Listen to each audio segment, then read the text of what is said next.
Bonsoir à tous, bienvenue sur France 24 pour la suite de l'essentiel. On commence avec les titres de ce journal.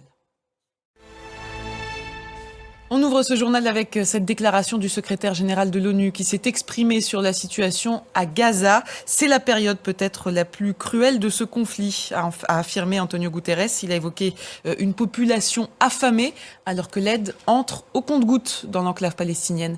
Les opérations militaires israéliennes, elles s'intensifient. Des dizaines de personnes ont encore été tuées dans des bombardements ces dernières 24 heures. Le récit d'Olivier Fessol.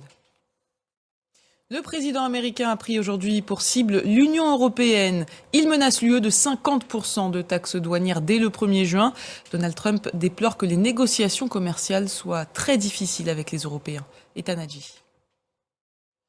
Dans le reste de l'actualité, ce vaste échange de prisonniers entre Kiev et Moscou. Aujourd'hui, 390 personnes ont été libérées. Ces transferts continueront demain et dimanche. En tout, 1000 Ukrainiens et 1000 Russes seront échangés en vertu de l'accord trouvé à Istanbul la semaine dernière.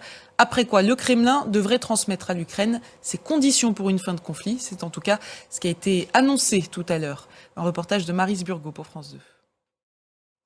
La mobilisation des chauffeurs taxis se poursuit partout en France aujourd'hui. Le ministre des Transports a appelé tout à l'heure au calme et à l'apaisement à la veille d'une réunion en présence du Premier ministre François Bayrou. Cela fait maintenant 5 jours que les taxis sont en grève en raison du projet de nouvelle tarification imposée par l'assurance maladie sur les transports de malades. Un projet qui doit entrer en vigueur le 1er octobre. Bintou Sidibé pour France 2.